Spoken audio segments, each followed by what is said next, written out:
Hello friends, स्वागत है आपका होम ट्यूशन चैनल पे। ये दिल्ली पुलिस का हमारा 6 नंबर मॉक टेस्ट है। तो चलिए स्टार्ट करते हैं। स्टार्ट करने से पहले इतना ही करना चाहूंगा कि वीडियो को लाइक कीजिए, शेयर कीजिए और चैनल को सब्सक्राइब कीजिए आगे वीडियोज को पाने के लिए दोस्तों। ठीक है, तो चलिए स्टार्ट करते हैं। उम्मीद है आपको हमारी ये सीरीज पसंद आ रही होगी और आप बहुत ज़्यादा यहाँ पे सीख भी रहे होंगे और आप अपनी प्रैक्टिस भी कर रहे होंगे दोस्तों। ठीक है, तो दोस्तों जो हमारे ये मॉक टेस्ट है ना दोस्तों, हम ये स्टैंडर्ड बुक से ले रहे हैं, यानी जो दिल्ली पुलिस के प्रीवियस पेपर हुए हैं उन्हीं के आधार पर क्वेश्चन ये लिए गए हैं, उन्हीं लेवल के क्वेश्चन लिए गए हैं दोस्तों। ठीक है, जब ये मॉक टेस्ट लगभग 50 मॉक टेस्ट है, ये जब कंप्लीट हो जाएंगे तो फिर मैं अपनी तरफ से क्वेश्चन डालने की कोशिश करूंगा जिसमें थोड़ा सा लेवल भी आपको अच्छा मिलेगा दोस्तों। ठीक है, अब ये वही पेपर हम करवा रहे हैं जो पिछली परीक्षाओं में हुए हैं। तो जैसे वो पेपर आए हैं, जैसे क्वेश्चन आए हैं, जो के त्यों आपको करवाए जा रहे हैं दोस्तों। इनमें कोई भी चेंजमेंट हम अपनी तरफ से नहीं कर रहे हैं। ठीक है, तो लेते हैं पहला सेक्शन आज मैथ, उसके बाद जीके, फिर रीजनिंग और फिर कंप्यूटर दोस्तों। ठीक है, तो पहला सवाल आपको स्क्रीन पर नजर आ रहा है। कह रहा है कि एक विद्यार्थी ने किसी संख्या को 5/3 से गुणा करने के स्थान पर 3/5 से गुणा कर दिया। यानी कोई संख्या थी जिसे गुणा करना था 5/3 से और कर दिया गुणा कितने से दोस्तों? 3/5 से। तो संख्या कौन सी है? तो मान लीजिए वो संख्या थी भाई, ऐसी कोई संख्या थी जिसे गुणा करना था 5/3 से, लेकिन इसने कर दिया कितने से गुणा? 3/5 से। तो कितने परसेंट की त्रुटि इस पे की गई? तो देखिए दोस्तों, ऐसे सवालों में करना क्या है, जो ये नीचे हर है ना 3 और ये 5, इनका एलसीएम ले लो। 3 और 5 का एलसीएम कितना आएगा? 15। मान लेते हैं वो संख्या कितनी है? 15 थी भाई। इस 15 को गुणा करते हैं यदि 5/3 से, तो आपका आंसर आएगा 25। लेकिन हमने क्या कर दिया? मिस्टेक कर दी, यहां पे कर दिया इसको गुणा 3/5 से, तो हमने आंसर निकाल दिया कितना? 9। यानी एक्चुअल आंसर हमारा 25 आना चाहिए था, लेकिन आया कितना दोस्तों? 9। कितना कम आया है दोस्तों? 16। 16 आया है कितने पर? 25 पर। तो 100 पर कितना दोस्तों? तो आप कहेंगे सर 64% की यहां पे त्रुटि हुई है। ठीक है, आगे बढ़ते हैं अगले सवाल पर। कह रहा है कि सी की आय बी की आय से 20% अधिक है और बी की आय ए की आय से 25% अधिक है। तो सी की आय ए से कितना प्रतिशत अधिक है, यह आपसे पूछा गया है दोस्तों। ठीक है, तो 3 व्यक्ति हैं भाई, A B C, A B और सी। सबसे पहले 20% का मतलब क्या होता है दोस्तों? 1/5 और 25% का मतलब होता है 1/4। कह रहा है कि बी की आय ए की आय से 25% ज्यादा है। इसका मतलब अगर ए की आय 4 है ना, तो बी की कितनी है? 1 ज्यादा। अगर ए की आय 4 है तो बी की कितनी दोस्तों? 5। यस और नो? अब कह रहा है कि सी की आय बी से 20% ज्यादा है। अगर बी की आय 5 है दोस्तों, तो सी की इससे 1 ज्यादा है। तो अगर बी 5 है तो सी कितना होगा दोस्तों? 6 होगा। क्लियर होगा? अब यहां पे कुछ नहीं है तो इसके आगे जो नंबर है यही यहां पे आ जाएगा। यहां पे कुछ नहीं है तो यही नंबर यहां पे, ये ऐसे ऐसे ट्रांसफर होते हैं। ये 5 यहां पे आ जाएगा दोस्तों। अब मल्टीप्लाई करेंगे, 20 आएगा, ये आएगा 25 आपका, ये आएगा 30 आपका। तो हम कह सकते हैं एक का जो रेशियो है वो 20 है और सी का 30 है। कितना ज्यादा है दोस्तों? 10। कितने पर भाई? 20 पर। तो 100 पर कितना दोस्तों? 50% क्या है यहां पे? ज्यादा है सी का मान ए से। ठीक है, आगे बढ़ते हैं अगले सवाल पर।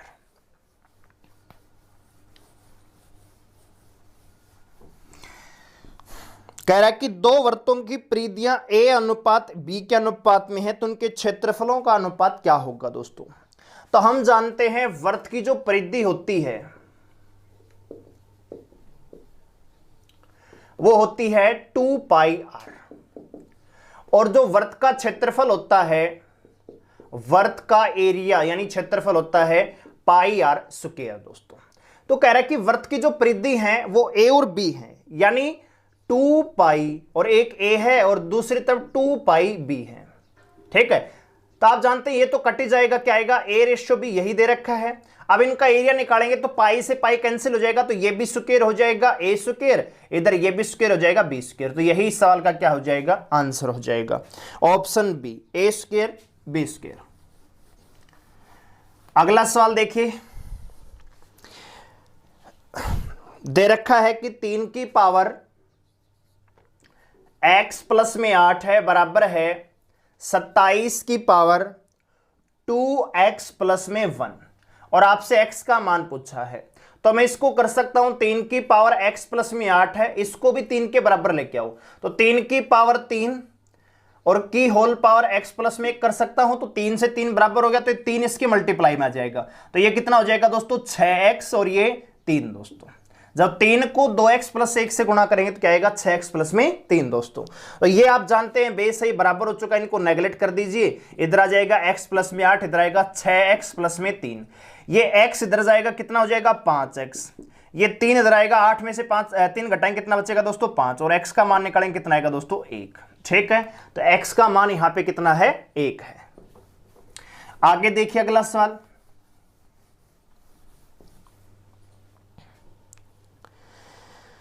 सिंपल सवाल है, यहां पे दे रखा है क्यूब रूट 8 बटे रूट 16 है, फिर भाग का निशान है, यहां पे रूट के अंदर है 100/49 और इनटू क्यूब रूट ऑफ 125 दोस्तों। ठीक है, तो आप जानते हैं ये 2/4 आएगा, ये आएगा 10/7, तो भाग में तो गुणा में कितना हो जाएगा 7/10 हो जाएगा, और इसका क्या आएगा 5 आएगा, 5 दूनी 10, 2 से 2 कट जाएगा, कितना आएगा दोस्तों 7/4। इस सवाल का क्या हो जाएगा आंसर हो जाएगा। ठीक है, अगला सवाल मैं यही समझा देता हूं। कह रहा है कि एक व्यापारी 1 दर्जन साइकिलें यानी 12 साइकिल का जो सीपी है वो है 8 तो एक साइकिल का सीपी कितना होगा दोस्तों 12 से डिवाइड करेंगे, 12 7 84, 12 चौक 48, और एक साइकिल का जो एसपी है वो कितना है दोस्तों 888 रुपए। तो प्रॉफिट कितने का हुआ दोस्तों, प्रॉफिट हुआ यहाँ पे 148 रुपए का। भाई एसपी 888 रुपए है, सीपी 740 रुपए है, तो प्रॉफिट कितना दोस्तों 148 रुपए। प्रॉफिट हमेशा किस पे होता है क्रय मूल्य पर, तो गुणा में 100 कर देंगे। ठीक है, 0 से 0 कैंसिल, यहां पे 2 बार कट जाएगा, तो आएगा 20%। तो यहां पे प्रॉफिट प्रतिशत कितना है दोस्तों 20% का यहां पे लाभ हुआ है। ठीक है भाई, उम्मीद है आपको समझ में आ रहा होगा।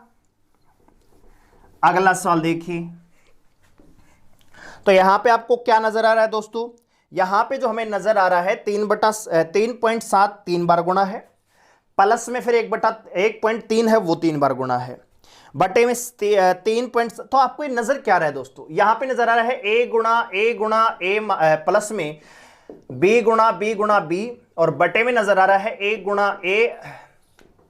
गुणा a माइनस ab, और गुणा में b गुणा में b, ये नजर आ रहा है हमें। तो ये क्या है दोस्तों, यहां पे प्लस है। ठीक है, तो ये क्या है दोस्तों, एक्चुअल में a क्यूब प्लस में b क्यूब है, बटे क्या है a स्क्वायर प्लस में b स्क्वायर माइनस ab। तो जब आप इसको ओपन करेंगे तो आएगा a प्लस b, इधर आएगा a square plus b square minus ab, और नीचे क्या है दोस्तों a स्क्वायर प्लस में b स्क्वायर माइनस ab। तो ये तो कैंसिल हो जाएगा, यानी आपका आंसर आएगा 3.7 प्लस में 1.3 दोस्तों। तो कितना आएगा दोस्तों 5, इस सवाल का क्या हो जाएगा आंसर हो जाएगा। ठीक है, आगे बढ़ते हैं अगले सवाल पर। कह रहा है कि 3 पाइप हैं, किसी टंकी को 6 घंटे में भर सकते हैं। ए बी सी 3 पाइप हैं, किसी टंकी को 6 घंटे में भर सकते हैं। अच्छा जी, तीनों को एक साथ चलाया जाता है और 2 घंटे बाद सी को बंद कर दिया जाता है, तथा ए और बी शेष भाग को 7 घंटे में भर देते हैं। तो सी अकेला उस टंकी को भरने में कितने मिनट का समय लेगा, कितने घंटे का समय लेगा, ये आपको बताना है। तो देखिए दोस्तों, ए बी सी मिलकर उसको भर सकते हैं कितने घंटे में दोस्तों 6 आवर्स में भर सकते हैं। ठीक है, अब हो क्या रहा है कि 2 घंटे बाद सी को बंद कर दिया गया, तो ए बी सी तीनों मिलकर किसी काम को 6 घंटे में कर सकते हैं। तो ए बी सी का 2 घंटे का काम कितना होगा दोस्तों 2/6 होगा, यानी 1/3 काम हो चुका है। तो शेष काम कितना रहा दोस्तों, शेष कार्य तो 1/3 यानी 3 में से 1 काम हो चुका है, तो शेष कितना रहा दोस्तों 2/3। इतनी बात समझ में आई। देखो ए बी सी तीनों मिलकर किसी काम को 6 घंटे में कर सकते हैं, तो 2 घंटे में कितना काम क्या होगा 2/6 क्या होगा, यानी 1/3 काम क्या होगा। 3 में से 1 काम हो चुका है, तो शेष कितना रहा दोस्तों 2/3 काम। 2/3 काम है वो ए और बी ने 7 घंटे में कर लिया। तो मैं कह सकता हूं ए प्लस बी का 7 घंटे का काम बराबर है 2/3। तो ये यहां पे 1 घंटे का काम कितना आएगा, 2/3 गुणा में 1/7 आएगा, 2/21 यहां पे आ जाएगा दोस्तों। ठीक है, ये है ए और बी का काम 1 घंटे का 2/21, और ये है ए बी सी का 1 घंटे का काम, तो 1/3 दोस्तों। तो हम दोस्तों यहां पे क्या निकालेंगे, सी की क्षमता निकालेंगे। तो सी की क्षमता कैसे आएगी दोस्तों, सी की क्षमता आएगी जब आप ए प्लस बी प्लस सी में से आप घटाएंगे बी प्लस ए, तभी तो सी की क्षमता जाएगी दोस्तों। तो आप जानते हैं ए बी सी किसी काम को 6 घंटे में कर सकते हैं, तो जो 1 घंटे का काम है वही तो इनकी कैपेसिटी आएगी, और यहां पे इनके घंटे का काम कितना है 2/21, तो 1/6 माइनस 2/21 करेंगे, आएगा 1/14, यानी कि सी किसी काम, जो सी की क्षमता है वो 1/14 है, यानी कि सी एक दिन में 14 का 1 भाग कर सकता है। तो पूरा काम कितने दिन में करेगा दोस्तों, 14 दिन में। ठीक है, तो सवाल का आंसर कितना आएगा, 14 डेज दोस्तों। उम्मीद है समझ में आया होगा।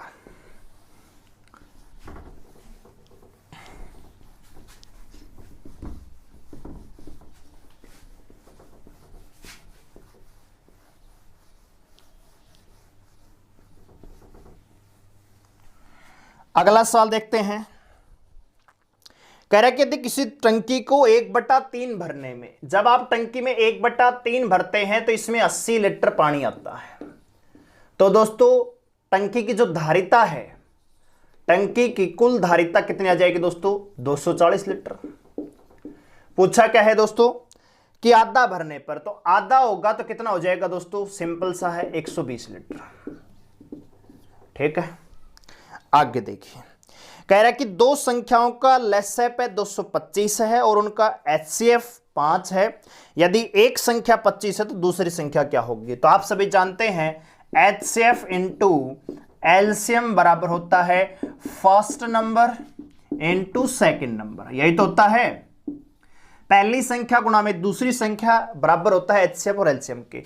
तो रख दीजिए 225 गुणा में 5 बराबर है 25 गुणा में x, तो 25 नियम 225, x का मान आएगा 45, यानी जो दूसरी संख्या है वो कितनी है, 45। ठीक है, आगे बढ़ते हैं अगले सवाल पर।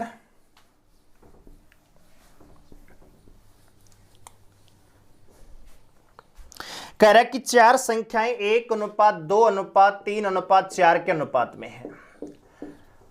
चारों का योग दे रखा है, तो 4 3 7 2 9 1 10 यूनिट बराबर है 16 के। तो 1 यूनिट का मान कितना आएगा, 1.6। तो पहली संख्या क्या हो जाएगी 1.6 और चौथी संख्या क्या हो जाएगी 16 चौक 64 दोस्तों। कह रहा है कि इनका योग बताइए, तो कितना आ जाएगा 8। आंसर नहीं होगा क्या, ठीक है, आंसर क्या आ जाएगा 8। अगला सवाल देखिए।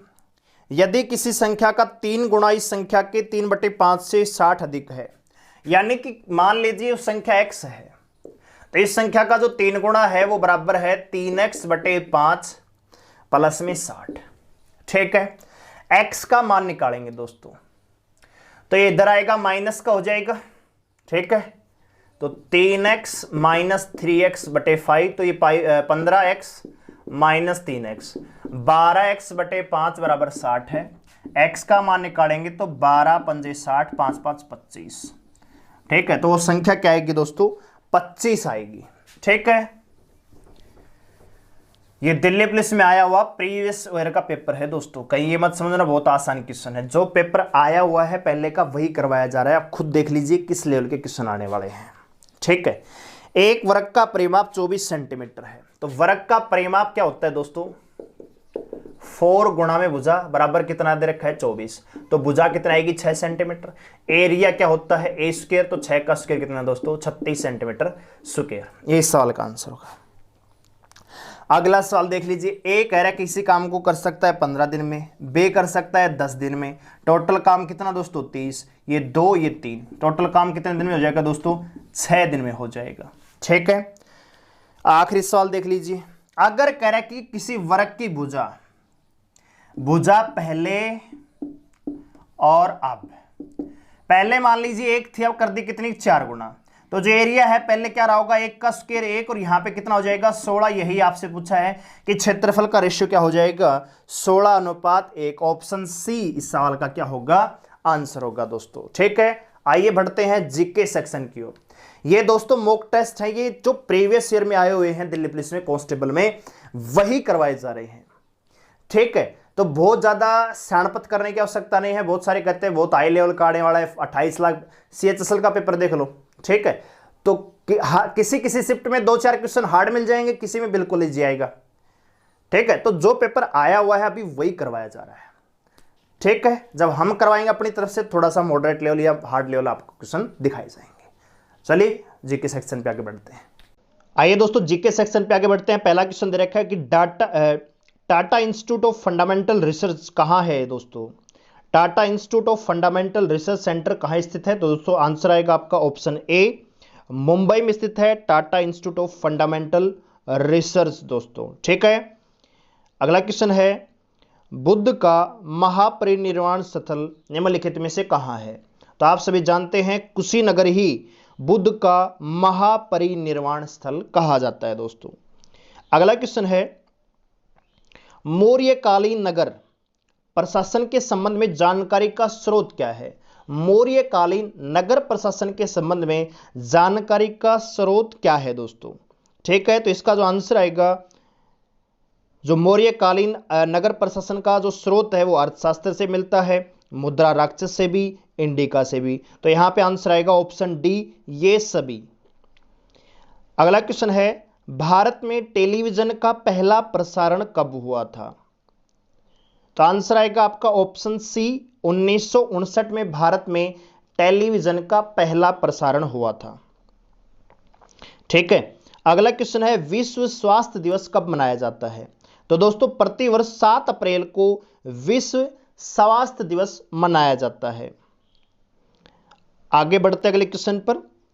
बक्सर युद्ध के बाद बंगाल और बिहार में द्वैध शासन कब लागू किया गया था। तो दोस्तों बक्सर युद्ध के बाद बंगाल और बिहार में द्वैध शासन 1765 में लागू कर दिया गया था। अगला क्वेश्चन है दिल्ली में लाल किले का निर्माण किसने करवाया। तो ये तो बहुत आसान क्वेश्चन है, शाहजहां। अगला क्वेश्चन है जैन धर्म और बौद्ध धर्म में क्या समानता है। तो दोस्तों जाति प्रथा को मान्यता, आत्मा के पुनर्जन्म में विश्वास, पशु बलि का विरोध या वस्त्र का त्याग। तो दोस्तों पशु बलि का जो विरोध है दोनों ही धर्मों में किया गया है। अगला क्वेश्चन है उत्तर वैदिक काल के सबसे महत्वपूर्ण देवता कौन है। रुद्र, प्रजापति, विष्णु या पुष्पन। तो दोस्तों प्रजापति उत्तर वैदिक काल के सबसे महत्वपूर्ण देवता थे। अगला क्वेश्चन है 1837 में सबसे पहले किसने अशोक की लिपि को पढ़ा था। तो ये तो बहुत आसान क्वेश्चन है, आप सभी जानते हैं 1837 में अशोक की लिपि को पढ़ने वाला प्रथम जो व्यक्ति था उसका नाम है जेम्स प्रिंसेप। अगला क्वेश्चन है सिकंदर के शासनकाल सिकंदर के आक्रमण के समय मगध में किस वंश का शासन था। तो दोस्तों सिकंदर के आक्रमण के समय मगध में नंद वंश अपने पैर पसार रहा था दोस्तों। अगला क्वेश्चन है किस मुगल शासक का काल हिंदी साहित्य का स्वर्ण काल माना जाता है। तो दोस्तों शाहजहां का शासनकाल हिंदी साहित्य का स्वर्ण काल माना जाता है। अगला क्वेश्चन है नील आंदोलन की शुरुआत सर्वप्रथम बंगाल के किस जिले से हुई। तो दोस्तों बंगाल के नादिया जिले से सबसे पहले नील आंदोलन की शुरुआत हुई थी। अगला क्वेश्चन है 1943 में सुभाष चंद्र बोस के नेतृत्व में आजाद हिंद फौज का गठन कहां पर किया गया था। तो आप सभी जानते हैं 1943 में सुभाष चंद्र बोस के नेतृत्व में आजाद हिंद फौज का जो गठन है वो सिंगापुर में किया गया था। अगला क्वेश्चन है हजार झीलों की भूमि के उपनाम से कौन सा देश प्रसिद्ध है। तो दोस्तों फिनलैंड को हजार झीलों की भूमि भी कहा जाता है, ऑप्शन डी। अगला क्वेश्चन है, विभवांतर का एसआई मात्रक क्या है? तो दोस्तों विभवांतर का एसआई मात्रक है वोल्ट, ऑप्शन बी। सोयाबीन में कौन सा प्रोटीन पाया जाता है? तो दोस्तों सोयाबीन में जो प्रोटीन पाया जाता है उसका नाम है ग्लिसरीन, ठीक है, ऑप्शन डी। अगला क्वेश्चन है, किस रोग से पीड़ित रोगी को कार्बोहाइड्रेट की अधिक मात्रा लेने का मना किया जाता है? ठीक है, किस रोग से पीड़ित व्यक्ति को कार्बोहाइड्रेट की अधिक मात्रा लेने से मना किया जाता है? तो दोस्तों मधुमेह के रोगियों को कार्बोहाइड्रेट अधिक मात्रा में लेने से रोका जाता है, मना किया जाता है। अगला क्वेश्चन है, क्यूप्राइट किस धातु का अयस्क है? पारा, चांदी, सीसा और तांबा। तो दोस्तों क्यूप्राइट तांबा धातु का एक अयस्क है। अगला क्वेश्चन है, कुकिंग गैस किन गैसों का मिश्रण है? तो जरा सोचिए और बताइए, कुकिंग गैस किन गैसों का मिश्रण है? तो दोस्तों ब्यूटेन और प्रोपेन एलपीजी के घटक होते हैं, तो कुकिंग गैस इन्हीं से मिलकर बनती है। एजोला क्या है दोस्तों? तो एजोला दोस्तों एक प्रकार का जैव उर्वरक है, ऑप्शन सी सवाल का आंसर आएगा, ठीक है। अगला क्वेश्चन है, मुद्रा राक्षस के रचयिता कौन है? तो दोस्तों सभी जानते हैं विशाख दत्त ही मुद्रा राक्षस के रचयिता हैं। अगला क्वेश्चन है, प्रतिवर्ष विश्व मानकी दिवस कब मनाया जाता है? प्रतिवर्ष विश्व वानिकी दिवस दोस्तों 21 मार्च को मनाया जाता है, ऑप्शन सी सवाल का आंसर आएगा। अब देखिए यहां पे बिल्कुल करेक्ट आपको याद होना जरूरी है, नहीं तो सभी में तारीख या तो 12 है या फिर 21 है। कंफ्यूज करने के लिए पूरा यहां पे ऑप्शन बढ़िया दिया गया है। कपास की खेती के लिए सर्वोच्च मिट्टी कौन सी है? तो ये तो बहुत आसान क्वेश्चन दोस्तों, काली मिट्टी कपास के लिए, जिसको रेंगुड मिट्टी भी कहा जाता है, कपास की खेती के लिए बहुत ही उपयोगी है। अगला क्वेश्चन है, केंद्रीय मंत्रिमंडल सामूहिक रूप से किसके प्रति उत्तरदायी होते हैं? तो केंद्रीय मंत्रिमंडल दोस्तों सामूहिक रूप से लोकसभा के प्रति उत्तरदायी है। जब किसी एक मंत्री पर आंच आएगी तो पूरे ही मंत्रिमंडल को इस्तीफा देना पड़ता है दोस्तों, ठीक है, तो लोकसभा के प्रति उत्तरदायी है। अगला क्वेश्चन है, गुगली शब्द किस खेल से संबंधित है? तो गुगली शब्द का संबंध दोस्तों क्रिकेट से है, ऑप्शन बी आंसर आएगा। अगला क्वेश्चन है, भारत का राष्ट्रीय पशु कौन सा है? सभी जानते हैं बाघ, ऑप्शन डी। अगला क्वेश्चन है, मधुशाला किसकी करती है? तो हरिवंश राय बच्चन की एक रचना है जिनका नाम है मधुशाला। अगला क्वेश्चन है, लैपीज किस शब्द से संबंधित सथला करती है? तो शब्द नहीं है दोस्तों, गलत है, किस क्षेत्र से? लैपीज किस क्षेत्र से संबंधित सथला करती है? तो दोस्तों कास्ट, ठीक है, क्रॉस्ट, ऑप्शन ए इसका आंसर आएगा। अगला क्वेश्चन है, भारत का सबसे महत्वपूर्ण लघु उद्योग कौन सा है? चमड़ा उद्योग, लकड़ी उद्योग, हथकरघा उद्योग या चीनी उद्योग? तो भारत का सबसे महत्वपूर्ण लघु उद्योग में जो शामिल है दोस्तों वो है ऑप्शन सी हथकरघा उद्योग। अगला क्वेश्चन है, आंख के किस भाग पर वस्तु का प्रतिबिंब बनता है? तो बहुत ही आसान क्वेश्चन है, दृष्टि पटल पर किसी भी वस्तु का प्रतिबिंब बनता है दोस्तों। अगला क्वेश्चन है, पृथ्वी सूर्य के इर्द गिर्द घूमती है और इस सिद्धांत को सर्वोत्तम आधार निम्नलिखित में से कौन प्रदान करता है? तो पृथ्वी सूर्य के इर्द गिर्द घूमती है, इसका सबसे महत्वपूर्ण जो आधार है दोस्तों वो है ऋतुओं का बनना, ठीक है, ऋतुओं का बनना ही इसका सबसे महत्वपूर्ण आधार है दोस्तों। अगला क्वेश्चन है, बाबर फरगना का शासक कब बना दोस्तों? तो 1494 में दोस्तों बाबर फरगना का शासक बना। अगला क्वेश्चन है, विश्राम के समय मानव हृदय 1 मिनट में कितनी बार धड़कता है? तो दोस्तों विश्राम अवस्था में, जब मानव विश्राम अवस्था में होता है तो हृदय सामान्य अवस्था में होता है 72 बार 1 मिनट में धड़कता है दोस्तों। अगला क्वेश्चन है, संयुक्त राष्ट्र संघ दिवस कब मनाया जाता है? तो 24 अक्टूबर को संयुक्त राष्ट्र संघ मनाया जाता है। अगला क्वेश्चन है, टिहरी बांध किस राज्य में स्थित है? तो उत्तराखंड में स्थित है दोस्तों टिहरी बांध। अगला क्वेश्चन है, लज्जा पुस्तक की लेखिका कौन है? मार्गरेट थ्रेचर, पेटी उषा, अरुंधति रॉय या तस्लीमा नसरीन? तो दोस्तों लज्जा पुस्तक की लेखिका है तस्लीमा नसरीन, ऑप्शन डी। अगला क्वेश्चन है, डेविस कप का संबंध किस खेल से है? तो दोस्तों डेविस कप का संबंध है लॉन टेनिस, ऑप्शन बी।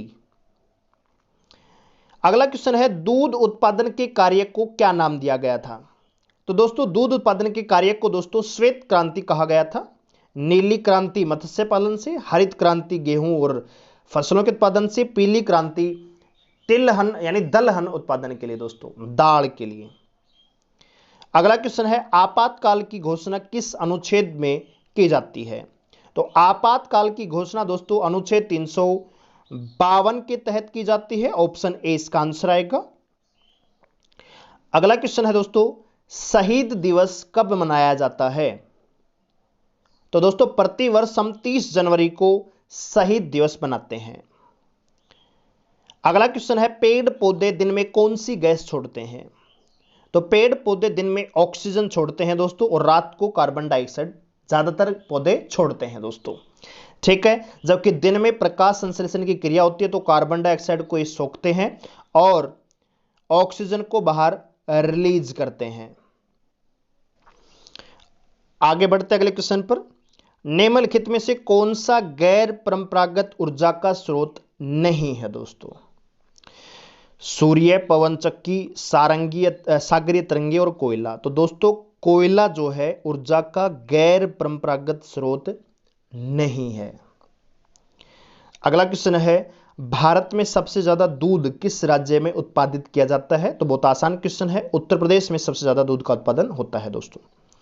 अगला क्वेश्चन है, अंतरिक्ष में सर्वप्रथम जाने वाले मानव का नाम क्या है? तो दोस्तों अंतरिक्ष में सबसे पहले जाने वाले मानव का नाम है यूरी गागरिन, ऑप्शन ए। अगला क्वेश्चन है, निम्नलिखित में से कौन सी मिश्रित धातु है? तो चांदी, लोहा, पीतल या जस्ता? तो दोस्तों पीतल जो है एक मिश्रित धातु है, ठीक है। आगे बढ़ते अगले क्वेश्चन पर, पृथ्वी की भूप्रपटल पर सर्वाधिक उपलब्ध अधातु कौन सी है?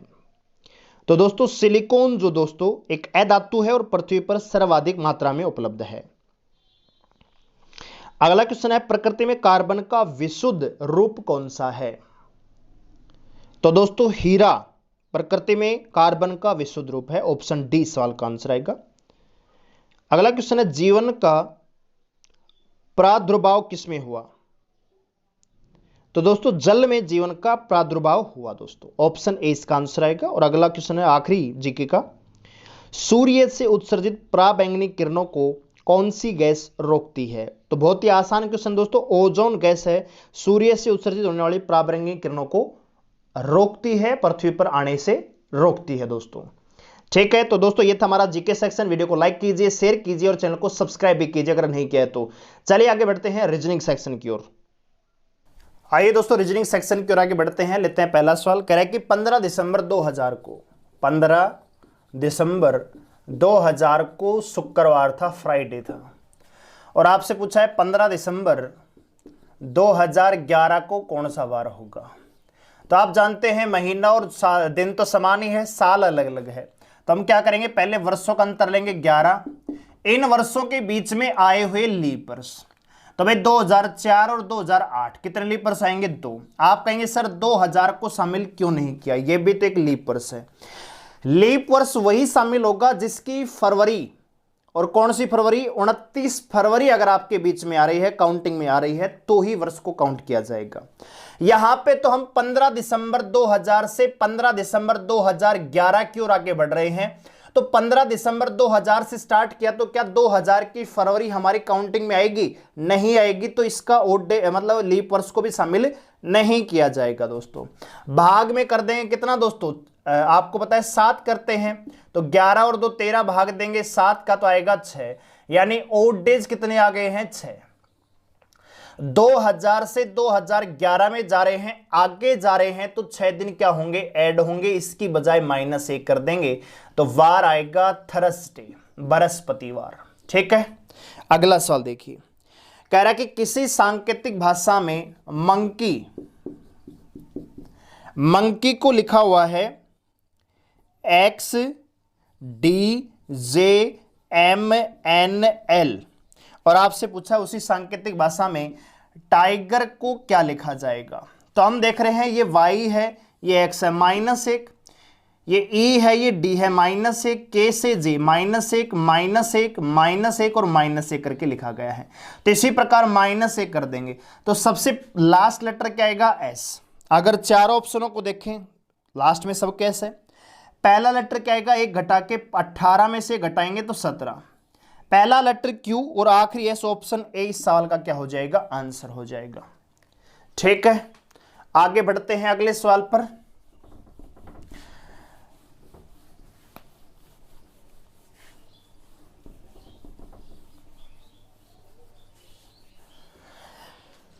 कह रहा है कि एक वर्ग में रोशन का स्थान ऊपर से 8वां और नीचे से 84वां है, तो टोटल कितने विद्यार्थी है? टोटल का सूत्र होता है टॉप प्लस में बॉटम -1, 8 प्लस में 84 -1 कितना आएगा? 91। तो टोटल विद्यार्थी कितने हैं दोस्तों? 91। अब यहां पे रिपीटेड सीरीज दी गई है, letter series BAB space B, ठीक है, स्पेस A B और B। तो आप जानते हैं इसमें क्या करते हैं, हम ग्रुपिंग करते हैं। लेटर कितने हैं? 12, तो हम ग्रुपिंग कर लेते हैं 4 की, 1 2 और 3 4। अब यहां पे देखें तो तीसरा लेटर यहां पे भी B है, इसमें भी तीसरा लेटर B है, इसमें भी तीसरा लेटर B है। अच्छा, B से पहले यहां भी A है, B से पहले यहां भी A है, और यहां भी हम देख पा रहे हैं 2 B है और 2 B के बीच में स्पेस है। तो हम जानते हैं यहां पे क्या आएगा दोस्तों? A आ जाएगा, तो ये बन जाएगा BAB। तो आप जानते हैं यहां पे क्या आ जाएगा? फिर ये B आएगा भाई, BAB, तो ये भी BAB। अब ये ग्रुप आपका कंप्लीट हो चुका है, BABB और यहां पे BAEE। तो BABB यहां पे बार बार रिपीट हो रहा है, लेकिन आपका आंसर क्या आएगा? आपका आंसर भी यही आएगा, BABB। ठीक है दोस्तों, यही आपका आंसर होगा, यानी कि ऑप्शन ए इस सवाल का क्या होगा? आंसर हो जाएगा। आगे बढ़ते हैं अगले क्वेश्चन पर। कह रहा है कि यहां पे मैथमेटिकल ऑपरेशन दे रखी है 20 10 6 4 6, और ऊपर कह रहा है कि भाई प्लस का जो गुणा का मतलब है भाग। गुणा का अर्थ क्या है दोस्तों? भाग है। अच्छा जी, भाग का अर्थ क्या है दोस्तों? जोड़ना है। ठीक है, और माइनस का अर्थ है गुणा, और प्लस का अर्थ क्या है दोस्तों? घटाना।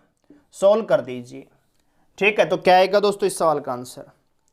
तो सबसे पहले 20 को 10 से भाग देंगे, कितना आएगा? 2। फिर इनको गुणा करेंगे, 6 चौक 24 और 2 26, -6, 26 में से घटाएंगे दोस्तों, कितना आएगा? 20 इस सवाल का आंसर हो जाएगा। कह रहा है कि किसी विशेष पद्धति में 13 गुणा 12 बराबर 651 है, 41 गुणा में 23 बराबर 448 है, और आपसे पूछा है उसी सांकेतिक भाषा में, उसी सीरीज में, उसी पद्धति पर 24 गुणा 22 को क्या लिखा जाएगा। ठीक है दोस्तों, तो हम जानते हैं 13 गुणा 12 का गुणा तो 651 नहीं होता है, 13 पंजे 65 होता है, फिर 1 कहां से आया? तो 13 पंजे अगर 65 है तो 41 गुणा में 5 तो 448 नहीं होता है, तो ये तो पैटर्न है नहीं यहाँ पे। अच्छा, 2 3 6, 2 3 5 और 1 गुणा में 1, 6, ऐसा कोई पैटर्न हो सकता है क्या? तो 3 1 कम 3 होना चाहिए, यानी ऐसा तो कोई पैटर्न यहाँ पे नजर नहीं आ रहा है दोस्तों। क्या ये मल्टी स्क्वायर में तो नहीं है, 13 का स्क्वायर 169 होता है, 12 का स्क्वायर 144, तब भी नहीं आएगा। क्यूब है वो बहुत ज्यादा चला जाएगा। ठीक है, अच्छा 3 और 1 4 और 2 और 1 3, 4 और 3 43 के मल्टीपल में ये नहीं आता है दोस्तों। तो एक्चुअल में है क्या दोस्तों कि जो 13 और 12 दिख रहे हैं इनके अंक को चेंज कर दो, ये 13 है इनको अलग कर दो, यानी 13 को बना दो 31, अंक को ट्रांसफर कर दिया, गुणा में 12 को बना दो तुम 21, तो जब आप इनको गुणा करेंगे 31 गुणा में 21 तो आएगा 651। ठीक है, इसी प्रकार 41 इसको बनाओ आप 14 गुणा में 32, कैलकुलेट करेंगे तो आपका आंसर आएगा 448। इसी प्रकार 24 को बनाइए 42 और 22 है ये 22 रहेगा, तो जब आप इसको कैलकुलेट करेंगे तो 2 चौके 8, यानी 800 से ज्यादा नंबर आने वाला है आपका आंसर, तो 924 इस सवाल का क्या होगा, आंसर होगा। ठीक है,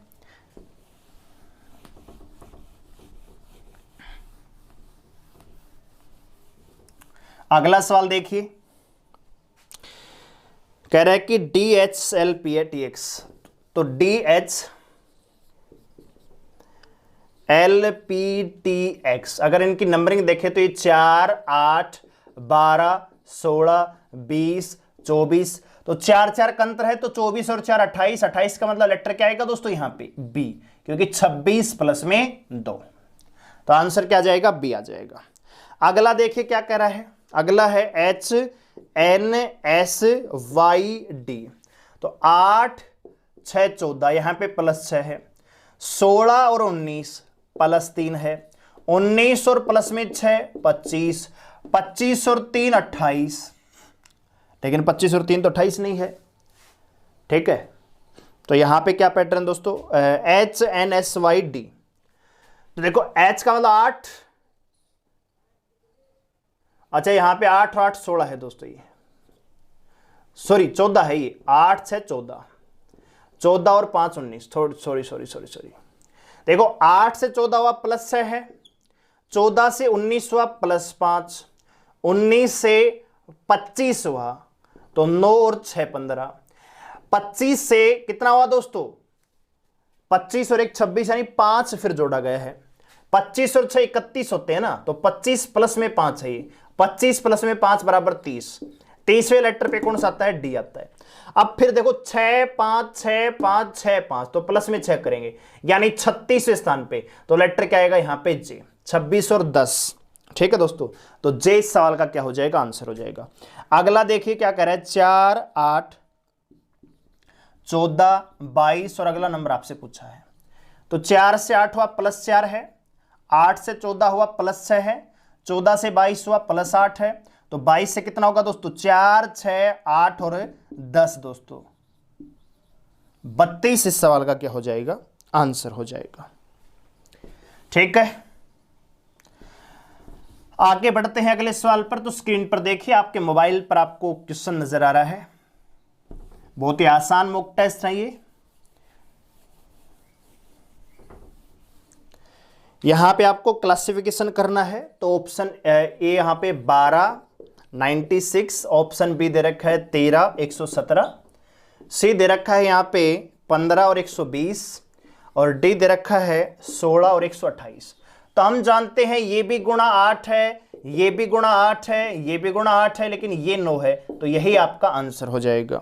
अगला देखिए यहां पे, तो यहां पे क्या हो रहा है दोस्तों, YWUS, यहां पे है ZXYV, ऑप्शन सी में दे रखा है दोस्तों GECA, और ऑप्शन डी क्या दे रखा है दोस्तों, BZXV। तो यहां पे देखिए 25 23 21 19, यानी -2 है। ठीक है, यहां पे 26 24 25 और 22, -2 हुआ +1 है। ठीक है, यहां पे 7 5 3 1, यानी -2 है। यहां पे भी 2 से 26 24 और 22, तो -2 अलग कौन सा जाएगा दोस्तों, ये आ जाएगा, क्योंकि प्रत्येक में -2 का पैटर्न है, जबकि इसमें -2 +1 है, तो यही इस सवाल का आंसर हो जाएगा। अगला सवाल देखिए, ब्लड रिलेशन का क्वेश्चन है।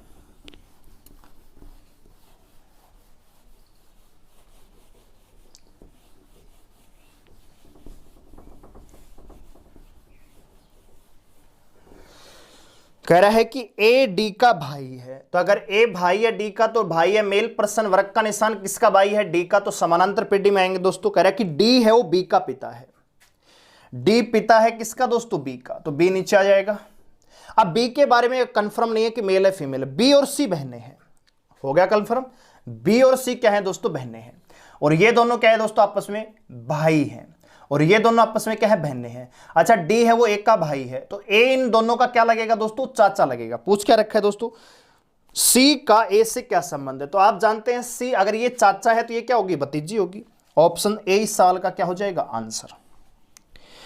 अगला कह रहा है कि शब्दकोश के अनुसार दूसरे स्थान पे कौन सा नंबर आएगा, यानी यहां पे 4 क्रम आपको बताने हैं, पहले, दूसरे और तीसरे और चौथे, आपको यहां पे बताना है कि यहां पे कौन सा वर्ड आएगा दोस्तों।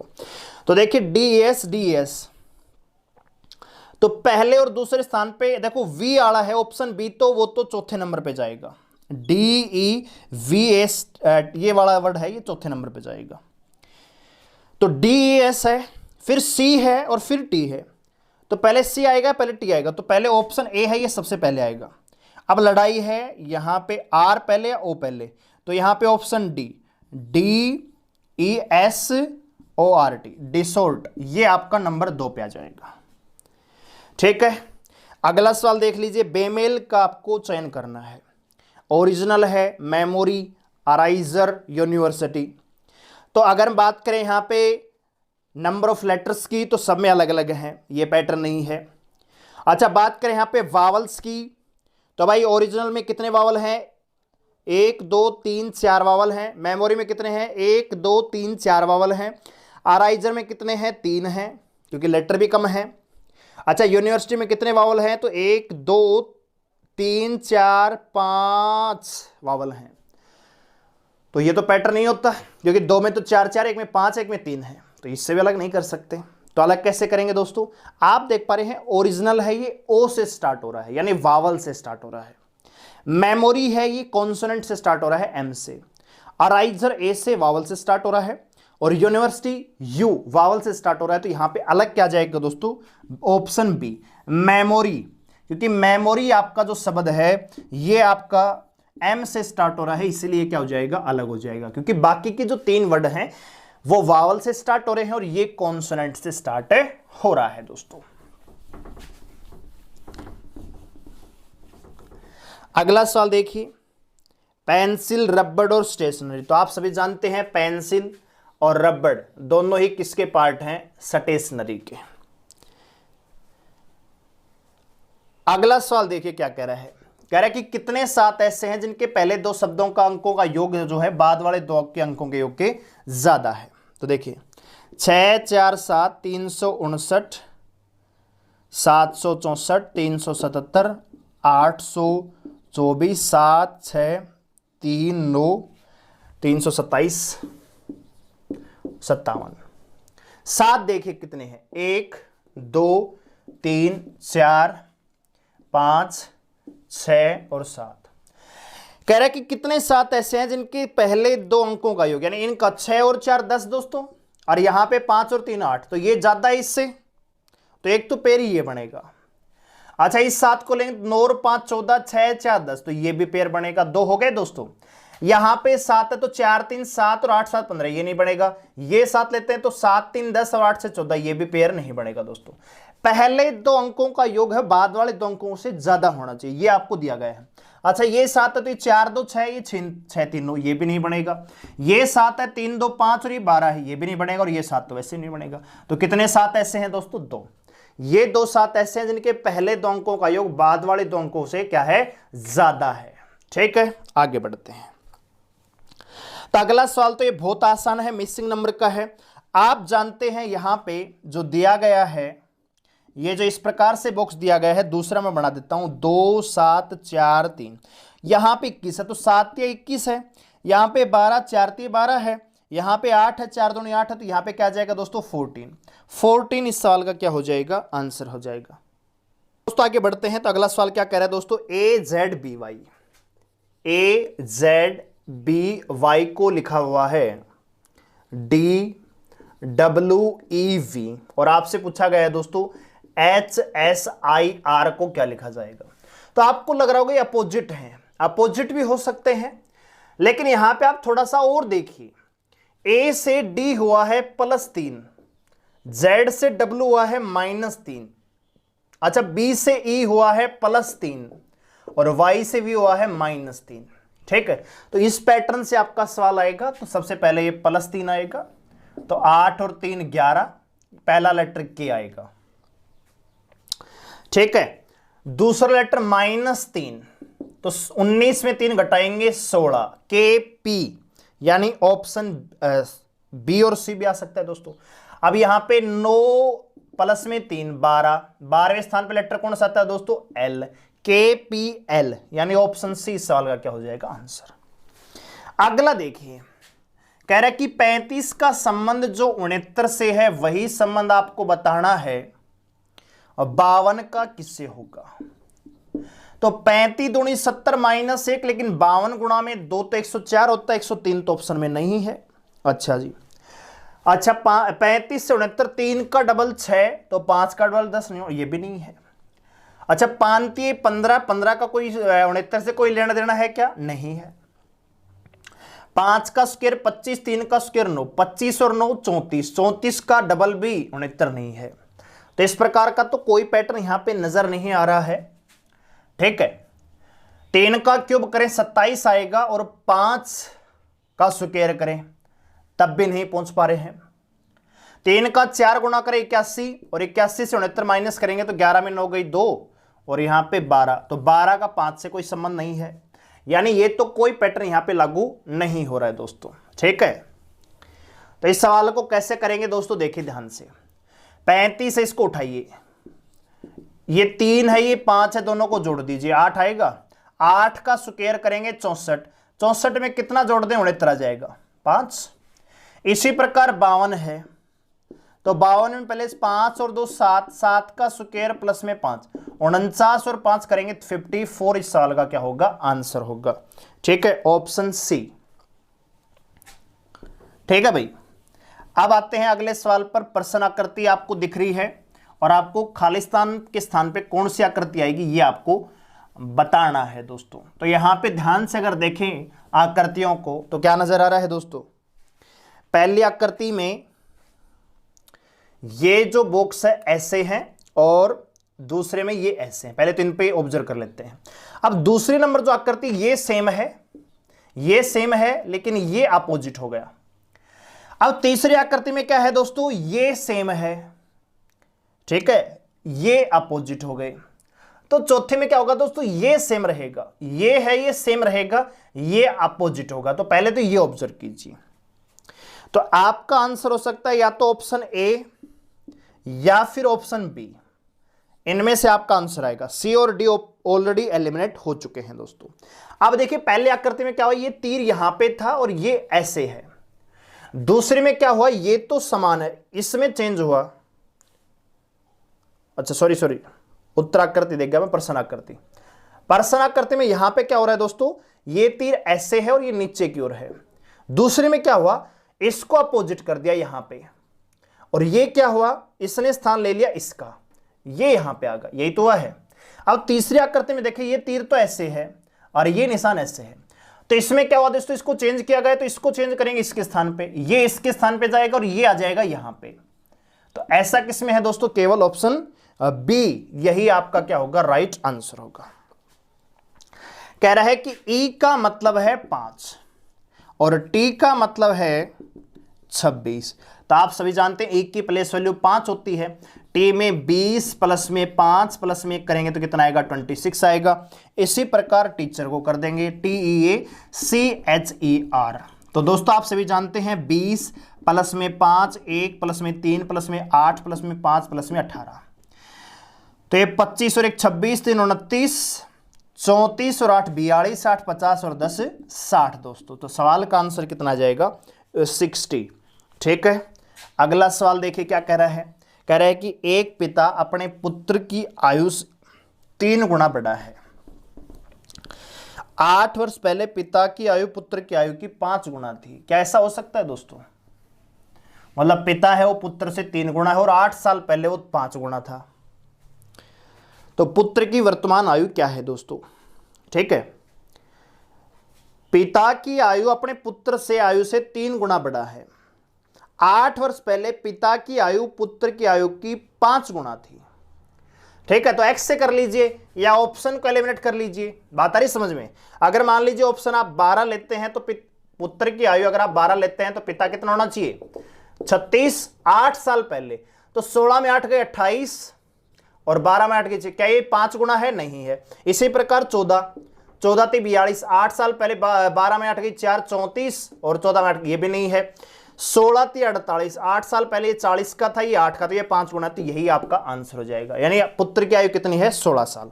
ऑप्शन से कर लीजिए, कितना टाइम लगता है यहाँ पे? वही 5-7 सेकंड लगते हैं। एक्स से करोगे तो वही बात पड़ेगी, फिर कैलकुलेशन तो करना पड़ेगा। कह रहा कि यदि राम का घर कृष्ण के घर के दक्षिण में है, मान लीजिए ये कृष्ण है, यहां पे बना लेते थोड़ा सा, कृष्ण का घर ये है, मान लीजिए ये कृष्ण है भाई, यही इसका घर है। इसके दक्षिण में किसका घर है? राम का। ठीक है, गोविंद का घर कृष्ण के घर के पूर्व में स्थित है, तो ये गोविंद का घर है भाई।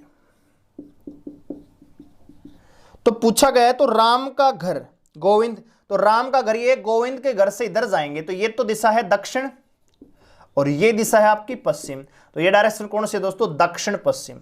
ठीक है, तो दक्षिण पश्चिम आपका आंसर आ जाएगा, ऑप्शन डी। अगला सवाल देख लीजिए, अंदर चतुर्भुज है, बाहर पंचभुज है। अच्छा जी, भिन्न आकृति को चुनना है यहां पे, तो भिन्न आकृति को चुने तो नंबर 1 आकृति में अंदर चतुर्भुज है, बाहर पंचभुज है। नंबर 2 में बाहर त्रिभुज है, अंदर चतुर्भुज है। अच्छा, सी में अंदर त्रिभुज है, बाहर चतुर्भुज है। और चौथी में अंदर पंचभुज है और बाहर क्या है? षष्ठभुज है। तो आपका आंसर क्या जाएगा? Option B. जो ये आकृति बनी हुई है ये क्या हो जाएगी? अलग हो जाएगी। ठीक है, अगला सवाल कह रहा है कि बी से ए बड़ा है, तो बी से बड़ा है कौन भाई? ए, परंतु सी से छोटा है। ए है ना, इस सी से छोटा है। ए जो है बी से बड़ा है लेकिन सी से छोटा है। ई से डी छोटा है, ई से डी छोटा है परंतु ए से बड़ा है। डी जो है ना, डी है ई से छोटा है लेकिन ए से बड़ा है। अच्छा जी, यदि सी आयु में डी से छोटा है, सी है ना ये आयु में डी से छोटा है, और सी से छोटा कौन है भाई? ए, और ए से छोटा कौन है? बी। तो कह रहा है कि आयु में सबसे बड़ा कौन है? ई, तो ई सबसे बड़ा है दोस्तों। ठीक है, तो ये थी हमारी आज की रीजनिंग। आइए आगे बढ़ते हैं कंप्यूटर सेक्शन की ओर। तो आगे बढ़ने से पहले इतना करना चाहूंगा, वीडियो को लाइक कीजिए, शेयर कीजिए और चैनल को सब्सक्राइब भी जरूर करें दोस्तों। चलिए कंप्यूटर सेक्शन की ओर आगे बढ़ते हैं। आइए दोस्तों कंप्यूटर सेक्शन की ओर आगे बढ़ते हैं। पहला क्वेश्चन है, इंटरनल मेमोरी की प्रमुख विशेषता क्या है? जो इंटरनल मेमोरी होती है कंप्यूटर में उसकी प्रमुख विशेषता क्या है? सीमित क्षमता, अस्थायी स्टोरेज, फास्ट एक्सेस तथा हाई कॉस्ट। तो दोस्तों ये तीनों ही विशेषताएं इंटरनल मेमोरी में पाई जाती हैं। सीमित क्षमता होती है, अस्थायी स्टोरेज होता है और फास्ट एक्सेस भी होता है। ठीक है, ऑप्शन डी इसका आंसर आएगा। अगला क्वेश्चन है, फाइल वर्तमान में जिन प्रोग्राम और डाटा को प्रोसेस कर रहा होता है उन्हें स्टोर करने के लिए किस कंप्यूटर मेमोरी का प्रयोग किया जाता है? ठीक है दोस्तों, तो वर्तमान में जिन प्रोग्राम और डाटा को प्रोसेस कर रहा होता है उन्हें स्टोर करने के लिए कंप्यूटर में दोस्तों इंटरनल मेमोरी का प्रयोग किया जाता है। ऑप्शन बी सवाल का आंसर होगा। अगला क्वेश्चन है दोस्तों, जब प्रोसेसर सीपीयू का प्रयोग करता है तब डाटा और प्रोग्राम कहां रखे जाते हैं? क्या मेन मेमोरी में रखे जाते हैं या सेकेंडरी या डिस्क मेमोरी या प्रोग्राम मेमोरी में? तो दोस्तों जब प्रोसेसर सीपीयू का प्रयोग कर रहा होता है तब डाटा और प्रोग्राम मेन मेमोरी में रखे जाते हैं। ऑप्शन ए इस सवाल का आंसर होगा। अगला क्वेश्चन है, कंप्यूटर की मेमोरी का भाग कौन सा है? तो दोस्तों सीपीयू जो है कंप्यूटर मेमोरी का भाग नहीं है, रैम रैंडम एक्सेस मेमोरी और रीड ओनली मेमोरी, ये आपके मेमोरी के भाग हैं। ऑप्शन डी इसका आंसर आएगा। अगला क्वेश्चन है, कंप्यूटर की प्रमुख मेमोरी को खालिस्तान भी कहा जाता है।